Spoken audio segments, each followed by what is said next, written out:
WatchGuard Capital. Invest your time wisely. If you've seen my previous videos, you know that I absolutely hate it when people are taken advantage of, especially when it involves finances. And that in my last video, I covered the 7 red flags of a Ponzi scheme according to investor.gov. As promised, this video is going to cover the J&J slip and fall Ponzi scheme. Let's start with Matthew Beasley, the lawyer who got shot by an FBI agent during a 4-hour-long standoff at his home, which is a detail you can confirm from Matthew Wade Beasley's transcript from his initial appearance on March 8, 2022. And here is some more important information you can find out from that transcript. Robert M. Draskovich, Esquire, is the attorney for the defendant, Matthew Beasley. Matthew Beasley is an attorney himself. The State Bar of Nevada website reports him working for Beasley Law Group PC, which he formed in April 2011. In this case, the defendant is accused of a crime of violence, assaulting FBI agents by brandishing a firearm at them, causing the agents to shoot him and striking him in the chest and shoulder. So this case is in regards to a felony assault on a federal officer, not the Ponzi scheme charges, which to my knowledge haven't been filed in the court systems as of April 4, 2022. After the shooting, the defendant retreated into his home and refused to come out for nearly 4 hours despite suffering from 2 bullet wounds and in need of medical attention.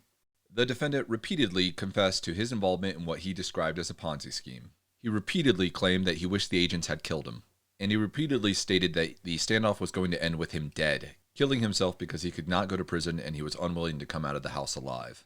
Bringing this gun to the door was premeditated. The defendant said that he expected the FBI to come to him that day because the FBI visited an associate earlier.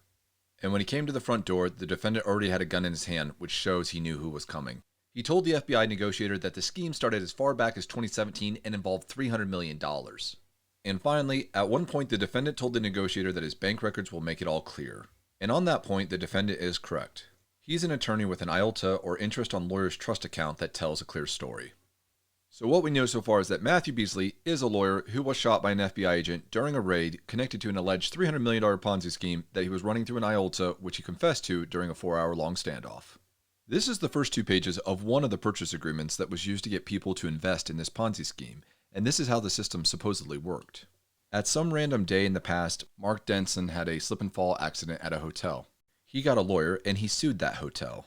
And a settlement for $291,000 for the accident has been agreed upon and will pay out in the next 90 to 120 days. Now, Mark Denson is really strapped for cash, so if an investor deposits $100,000 in the Beasley Law Group IOLTA account, Matthew Beasley will enter into a purchase agreement on behalf of J&J Consulting through Mark Denson's law firm to front him $100,000.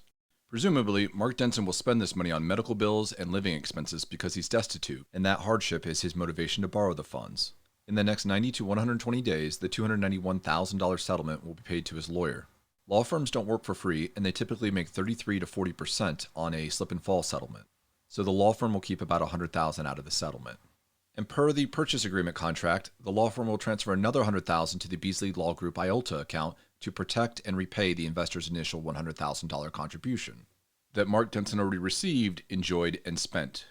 And his law firm will then transfer an additional $25,000 to the IOLTA account. Now, the exact revenue sharing or commission structure between these 2 entities is unknown to me. But per the purchase agreement, Jeffrey Judd, through J&J Consulting, owns the contract and Matthew Beasley is representing him as his attorney. And $12,500 of the interest is retained at this level. And per the purchase agreement, Mark Denson's law firm gets to retain a $5,000 administration fee for bringing the settlement to Matthew Beasley's attention, which seems like a huge conflict of interest, but that's how it read. Once satisfying those contractual distribution requirements, Mark Denson's attorney can release to him the remaining funds of approximately $61,000. And thus, Mark Denson received approximately $161,000 in consideration, or 55 cents to the dollar of the original $291,000 settlement. The original $100,000 fronted by the investor and $61,000 residual after commissions and interest were paid. At this point, the investor is free to withdraw their $100,000 principal from the IOLTA account and or their $12,500 in interest for a 12.5% return in 90 days, which annualizes to over 50% a year. And at that rate of return, many investors probably decided not to withdraw the funds and left them in the IOLTA account so that they could be used in another slip and fall purchase agreement and earn more compounded interest. In this case, $14,000 for the investor and $14,000 to be divided between Matthew Beasley and Jeffrey Judd. The problem is that when I looked up the court records for the cases and plaintiffs behind the slip and fall settlements backing the purchase agreements, they didn't exist. And without plaintiffs, the purchase agreements are probably fake. And if there's no plaintiffs or settlements, there's no need for law firms. And if none of that existed, then neither did the settlement payouts or the interest that was being earned. And if an investor was receiving interest payments or payouts, it was probably from their own deposited funds or from those of another victim. And that was the basic structure behind the J&J slip and fall Ponzi scheme, according to their own purchase agreements. Let's take a look at J&J Consulting Services Incorporated now. According to this Wall Street Journal article, the events surrounding Attorney Beasley are both perplexing and shocking, said Nick Oberheiden, a lawyer representing Mr. Judd. His client will investigate what happened and expose those who sabotaged his operation, Mr. Oberheiden said. Which means two things. First, Dr. Oberheiden, who is the founder of a law firm that specializes in white-collar criminal defense, is representing Jeffrey Judd. And second, per Dr. Oberheiden, Judd had no idea that Beasley was creating fictitious purchase agreements and running a Ponzi scheme that sabotaged his operations. So let's continue looking at Judd and J&J Consulting. According to Nevada's business portal, the two officers listed for J&J Consulting Services are Jeffrey Judd and Jennifer Judd. And according to that Wall Street Journal article referenced earlier, in January, Hindenburg received a tip from an accountant who said several clients had invested in J&J. One provided investment documents. And per their website, Hindenburg Research specializes in forensic financial research. In particular, we often look for situations where companies may have any combination of accounting irregularities, bad actors in management or key service provider roles, undisclosed related party transactions, illegal, unethical business or financial reporting practices, and undisclosed regulatory product or financial issues. Basically, they're trying to find fraud, report it to the authorities, and make money off of it, which is awesome. And why Hindenburg set up a sting in February in this private jet to video record J&J marketers or solicitors or authorized agents, whatever you want to call them, describing the J&J operation. And one of those marketers was Jason Johnsward.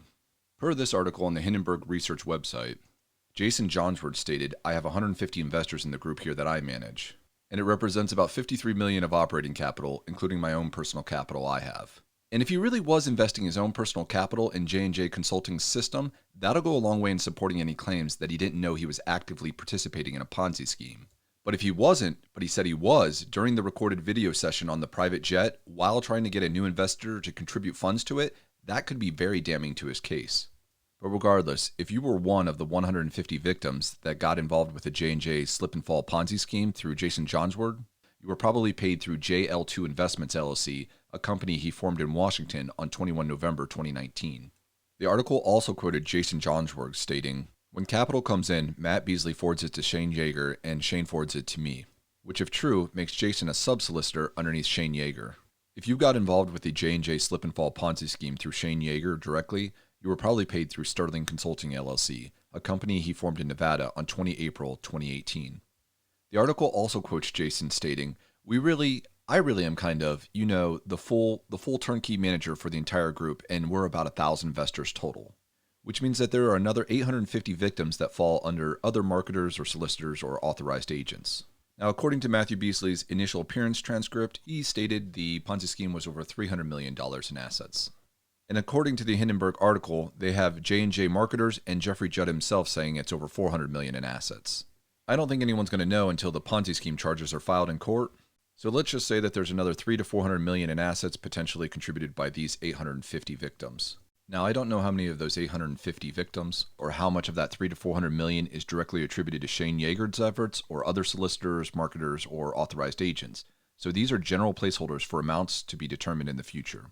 But I do know that Chris Humphreys is another authorized agent for J&J Consulting Services based off the contracts he signed stating he was.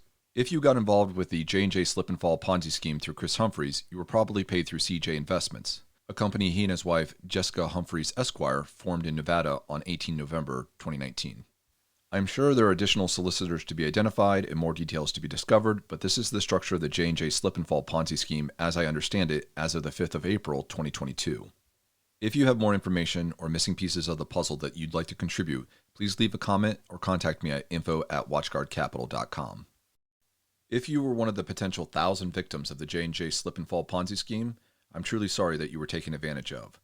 The FBI has created a resource page for you, and they are asking that you fill out this brief questionnaire. If you want to know the 7 red flags of a Ponzi scheme to avoid becoming a victim in the future, watch this video and subscribe to this channel.